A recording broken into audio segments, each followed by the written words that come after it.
आपका स्वागत है आपके अपने YouTube चैनल महाअध्ययन में। वीडियो को लाइक करें और अगर चैनल को अभी तक आपने सब्सक्राइब नहीं किया है तो जल्दी से सब्सक्राइब कर दें।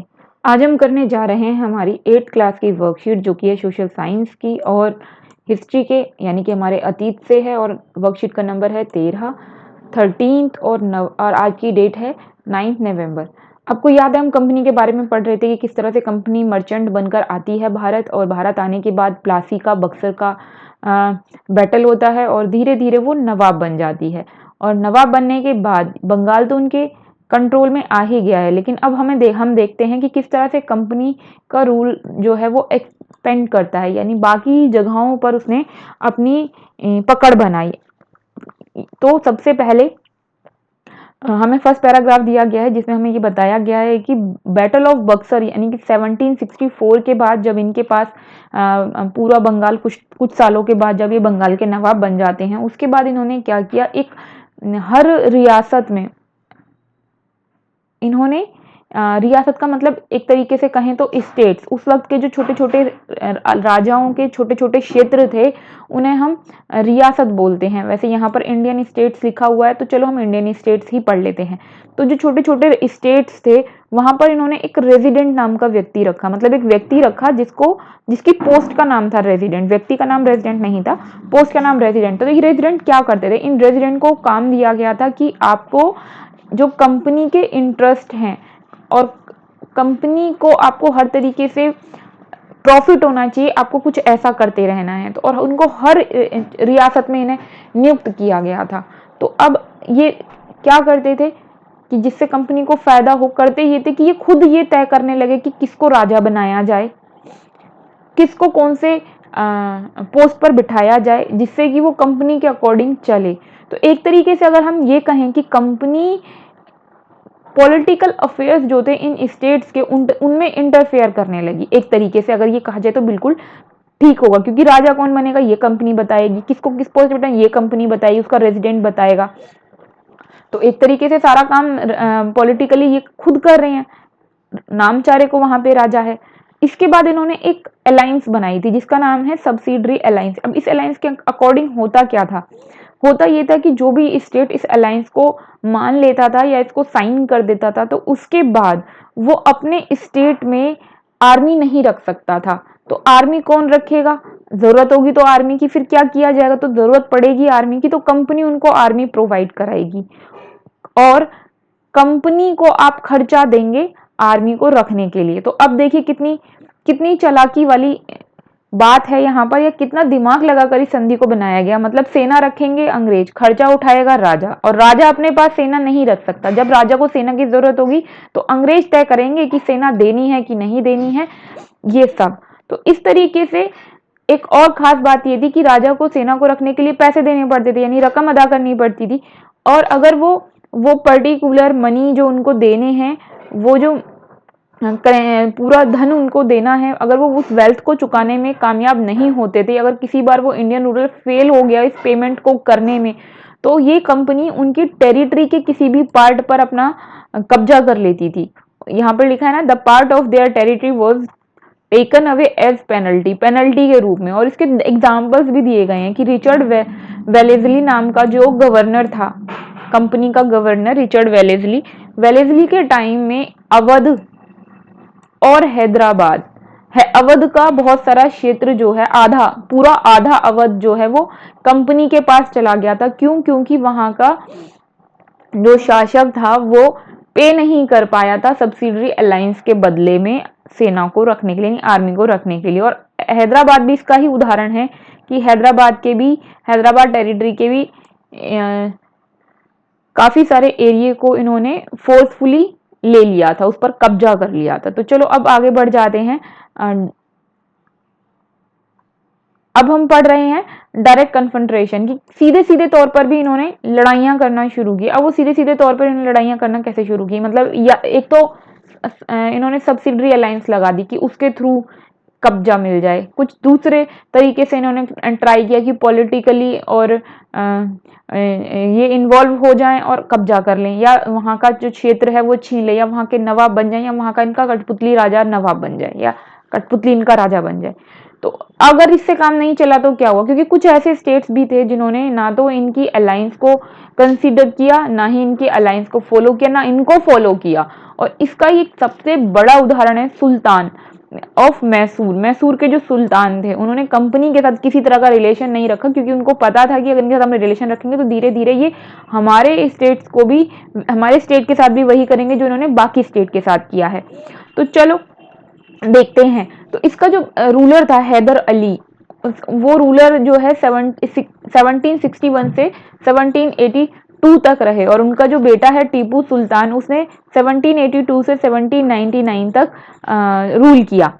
अगर अब हम बात कर रहे हैं मैसूर की, तो इन्होंने क्या किया, टीपू सुल्तान जैसे कि हम बात करें तो मैसूर का जो तट था, समुद्री तट, वो जिसको हम कोस्ट बोलते हैं, तो वो कोस्ट का नाम था मालाबार कोस्ट, और उस मालाबार कोस्ट से ट्रेड किया जाता था, स्पेशली पीपर और कार्डामम का। और अगर आपको नहीं पता ही किसको बोलते हैं पीपर और कार्डामम, तो मैं बता दूं काली मिर्च और इलायची को बोलते हैं। इसका ट्रेड किया जाता था। तो टीपू सुल्तान ने साफ मना कर दिया कि कंपनी के साथ व्यापार नहीं करेंगे, यानी कि ईस्ट इंडिया कंपनी जो अंग्रेजों की कंपनी है उसके साथ हम व्यापार नहीं करेंगे, ट्रेड नहीं करेंगे।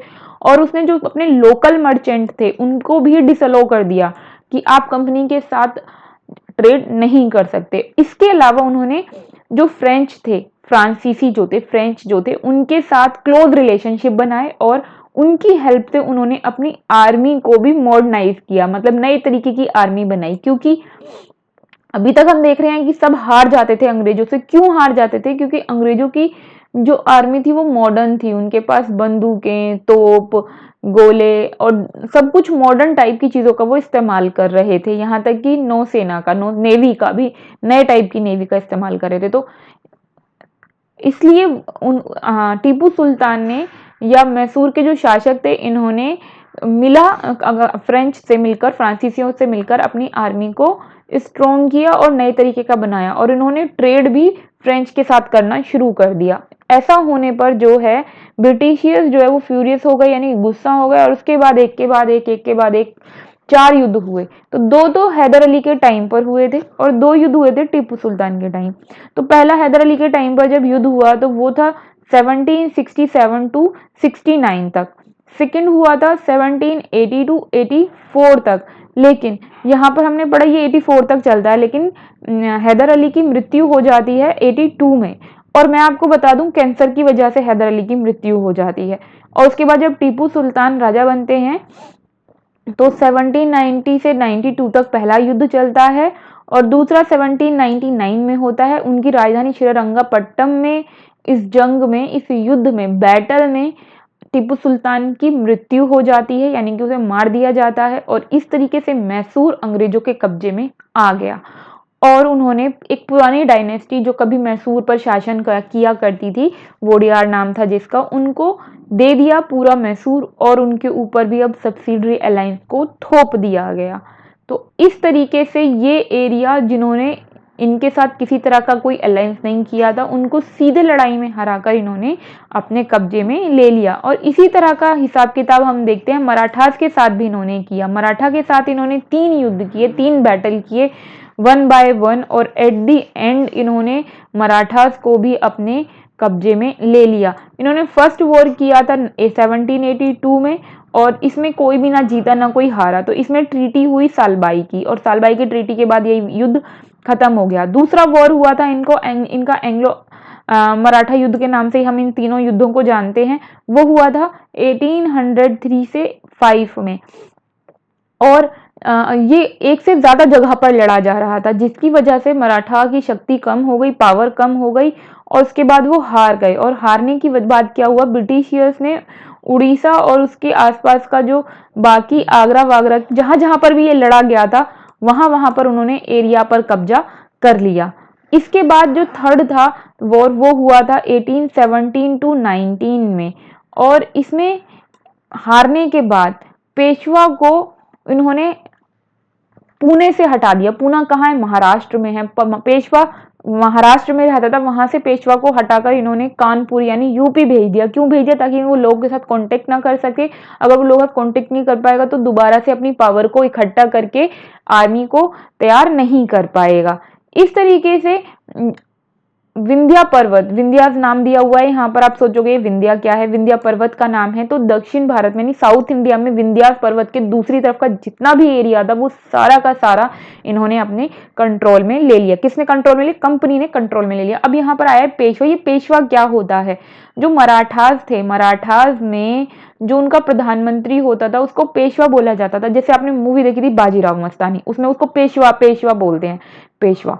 तो पेशवा प्रधानमंत्री है। तो जो पहले 3 प्रमुख पेशवा थे उनके नाम थे बालाजी बाजीराव विश्वनाथ। ये शुरू के 3 पेशवा हैं, मुख्य पेशवा हैं।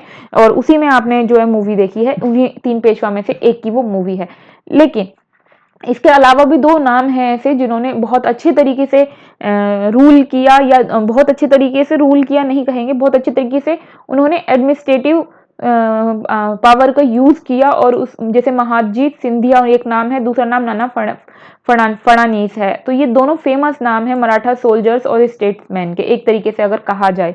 लेकिन अगर हम ये कहें कि मराठा हार क्यों गए, तो मराठा के हारने की सबसे बड़ी वजह थी उनका एक साथ ना रहना, यानी कि टूट जाना, या अलग अलग अपनी अपनी पावर को बढ़ाने के बारे में सोचना।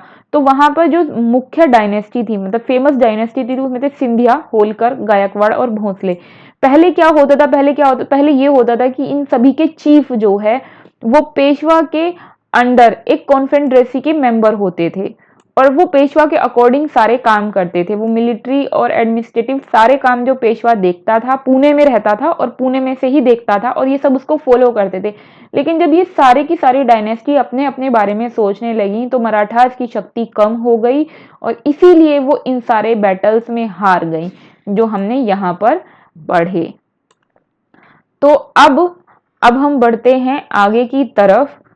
तो अब देखते हैं आज हमने क्या सीखा। सबसे पहले हमसे पूछा है कि ईस्ट इंडिया कंपनी का कंट्रोल सब्सिडरी अलायंस से किस तरीके से उनको फायदा हुआ। तो सब्सिडरी अलायंस की वजह से उन्होंने पेमेंट नहीं करने वाले टेरिटरी के एरियाज को उन्होंने अपने कब्जे में ले लिया। तो दूसरा क्वेश्चन है, why were Britishers furious with Tipu Sultan. क्यों वो टीपू सुल्तान से नाराज था, और क्यों वो इसके परिणाम क्या हुए, इसके कन्फ्रंट्रेशन क्या हुए।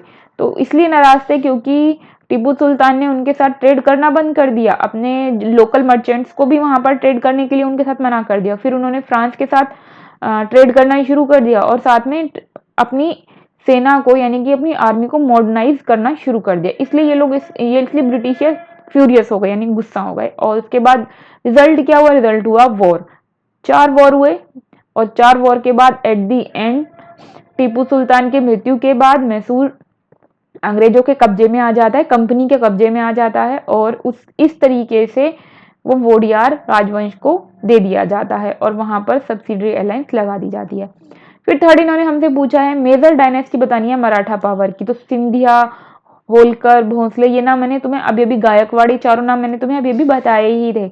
उसके बाद इन्होंने कहा है दिस कॉन्फेडरेसी रूल, कैसे ये कॉन्फेडरेसी जो थी वो रूल करती थी। तो ये भी मैंने अभी भी आपको बताया कि किस तरीके से रूल करते थे। पेशवा के अंडर में रूल करते थे। पेशवा डिसाइड करता था मिलिट्री और एडमिनिस्ट्रेटिव काम किस तरीके से होंगे, और वो पुणे में रहता था। तो ये सभी उसके अकॉर्डिंग चलते थे, या उसके अकॉर्डिंग उनके अकॉर्डिंग काम करते थे। तो उसके बाद हमसे नेक्स्ट पूछा, how are Marathas subdued by the company. तो इसका भी आंसर मैं आपको फटाफट से बता देती हूँ। ये 3 वॉर जो हुए, इसका डिटेल्स मैंने आपको बताया ही कि किस किस तरीके से उन्होंने मराठास को अपने कब्जे में ले लिया, या मराठा पावर को खत्म कर दिया। अब आगे बढ़ने से पहले माय डियर स्टूडेंट्स, ये वीडियोस बनाने में बहुत मेहनत लगती है, जिसके लिए हमें बहुत सारी एनर्जी चाहिए, और वो हमें मिलती है जब आप वीडियो को लाइक और चैनल को सब्सक्राइब कर दें। चैनल को सिर्फ एक ही बार सब्सक्राइब करना होता है। अगर आपने अभी तक चैनल को सब्सक्राइब नहीं किया है तो वीडियो के नीचे आ रहा एक रेड कलर का निशान जिस पर लिखा है सब्सक्राइब, क्लिक करें।